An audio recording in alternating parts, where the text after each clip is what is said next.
আল্লাহ পাক যে আমাকে রমজানটা দিলেন, আমি তো সৌভাগ্যবান। রমজানটা আসলো কেন? এটা কেন দিলেন আমাকে?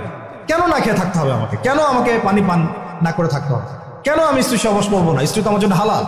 হালাল স্ত্রী আল্লাহ পাকের জন্য ছেড়ে দিচ্ছি। আবার সেই রোজা রেখেই হারাম মেয়েদের সাথে সম্পর্ক, হালাল খাবার আমরা ছেড়ে দিচ্ছি। হালাল খাবার ছেড়ে দিলাম, অথচ অর্থনৈতিক জীবনে, ব্যবসায়িক জীবনে গিয়ে দেখেন সুদ, ঘুষ, দুর্নীতি আর করাপশন। হালাল পানি ছেড়ে দিলাম, এদিকে দেখেন মাদক, জিনা, ব্যভিচার, পরকিয়া, গীবত, তহমত, এগুলো ছাড়তে পারছি না। আসলে কেন এগুলো ছাড়তে বলা হচ্ছে? পানি, খাবার এবং স্ত্রী সহবাস, একটা আপনাকে সবর এর ইমতিহান দেওয়া হচ্ছে, তাকওয়ার একটা প্রশিক্ষণ দেওয়া হচ্ছে। এটা এক একটা শুধু একটা বিষয় নয়, একটা মূলনীতি যে খাবার ছেড়ে দিচ্ছ মানে কি? আল্লাহর ভয়ে তুমি হালালও ছেড়ে দিচ্ছ, তাহলে আল্লাহর ভয়ে হারামে কিভাবে তুমি লিপ্ত হতে পারো? যে আল্লাহর ভয়ে তুমি হালাল ছেড়ে দিলা, সে আল্লাহকে ভয় না করে হারাম কেমন করে ছাড়তে পারো?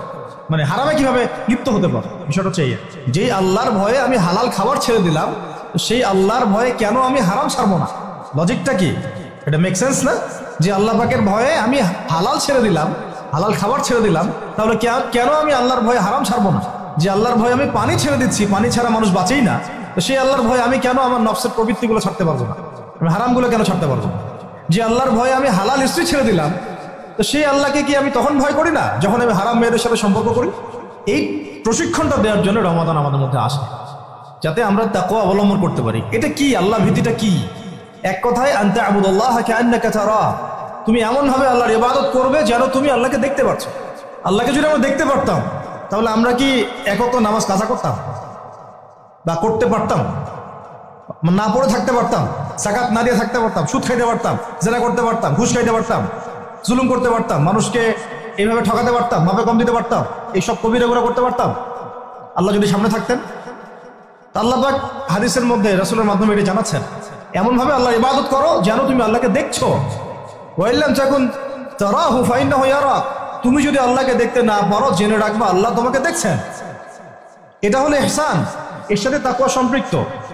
মানুষের ভাষা, মানুষের রং, মানুষের বংশ, এগুলো আল্লাহ পাকের কাছে মর্যাদার মানদণ্ড নয়। ইল্লা তাকওয়া, শুধু তাকওয়াই।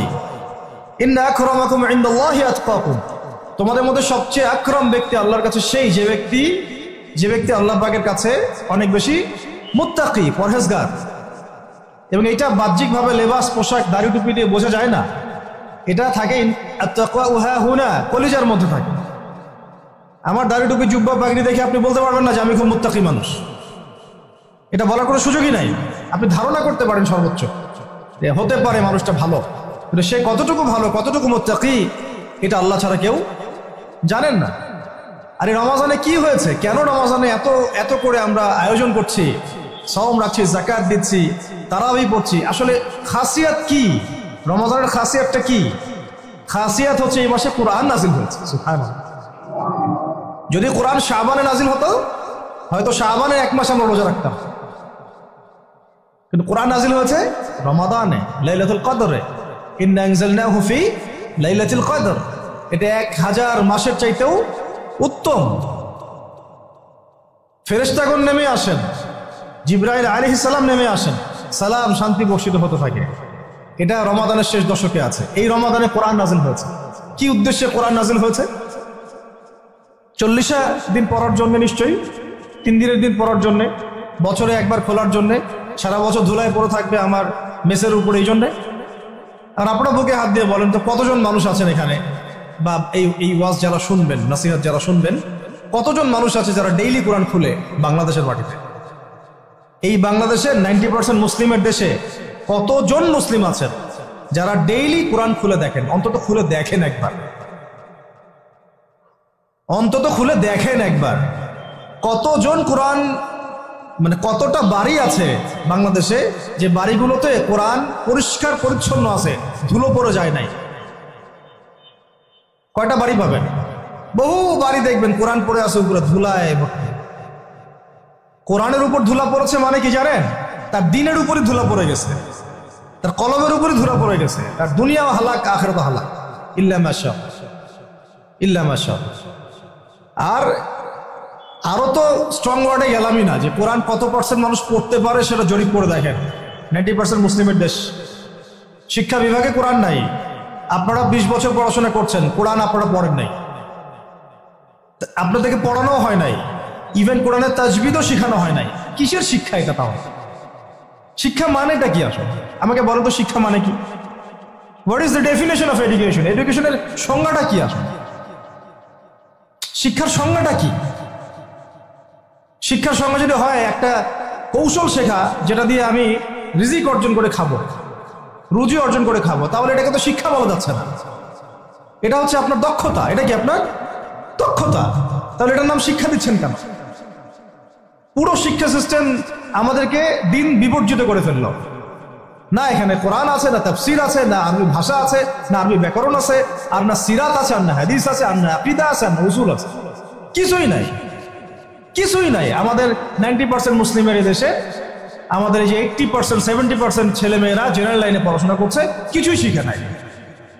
এরপরেও তাদের মধ্যে ফিকির হয় না যে আমার এর বাইরেও মাদ্রাসায় যাওয়া দরকার, আলেমের কাছে বসা দরকার, বা বিভিন্ন কোর্স করা দরকার। সারা জীবন শিখতে পারলাম না, ওস্তাদদের কাছে গিয়ে শেখা দরকার। অনলাইনে হোক, অফলাইনে হোক, দার্সে হোক, তালিমে হোক, বা কোর্স ভিত্তিকভাবে হোক, শেখা দরকার। এই ফিকিরটুকু আমাদের মধ্যে আসতেছে না। আর ইলম ছাড়া আপনি কি করতে পারবেন? একটা বিষয় সম্পর্কে যদি আপনি নাই বা জানেন, সেটা প্রতিষ্ঠাই বা করবেন কিভাবে?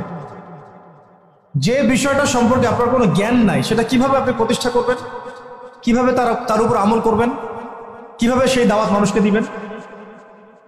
আমি ধরেন একজন ডক্টর নই, কখনো মেডিকেল সায়েন্স পড়ি নাই, আমি কি চিকিৎসা করতে পারবো?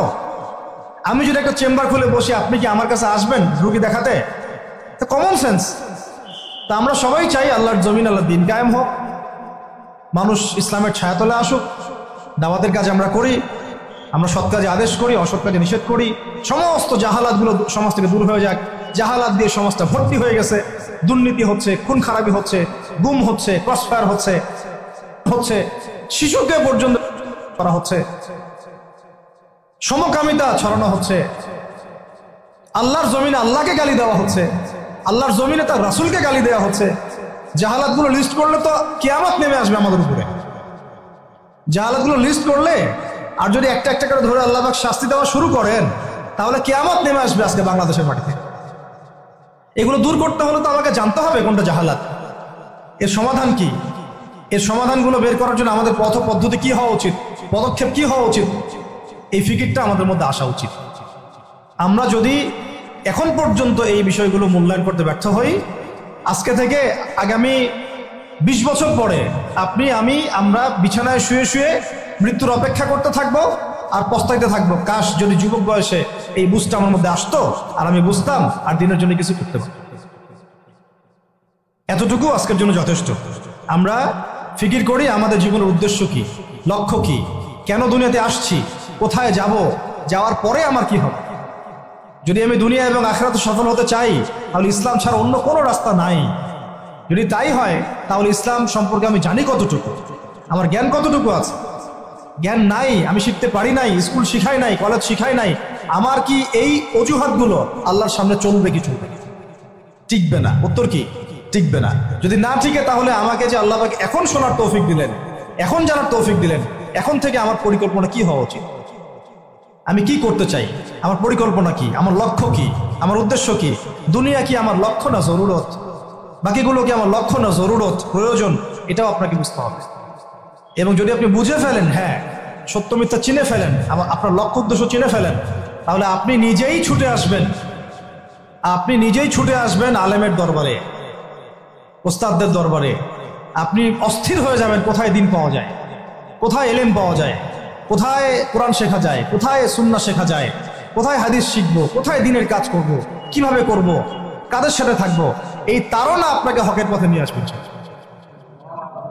আর এই তাড়না যদি না থাকে, আর যদি আমরা হেলায় খেলায় সময় নষ্ট করতে থাকি, আর যদি মনে করি যে না এই দায়িত্ব আমার না, অন্যরা করবে, আর যদি মনে করি যে না সবাই হালাক হয়ে যাক, আমি তো ঠিক আছি, তাহলে জেনে রাখবেন আজকে থেকে 5-10 বছর 20 বছর পরে এমন আফসোস আমাদেরকে করতে হবে যে যখন আফসোস করে আর কোনো লাভ হবে না, বেশক কোনো লাভ হবে না।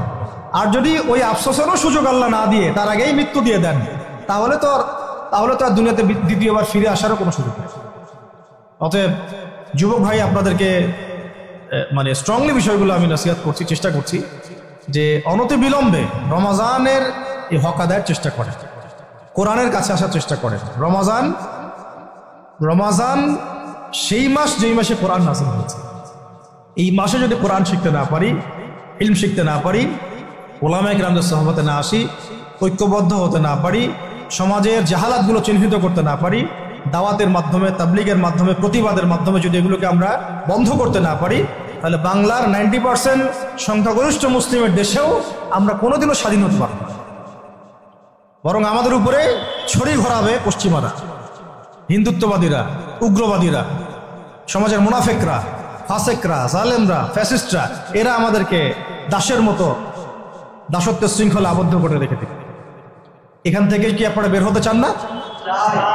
যদি এখান থেকে আমরা বের হতে চাই, তাহলে আমরা সবাইকে যার যার জায়গা থেকে চিন্তা করতে হবে, কাজ করতে হবে, এবং যারা কাজ করছেন তাদের সাথে জুড়ে থাকতে হবে।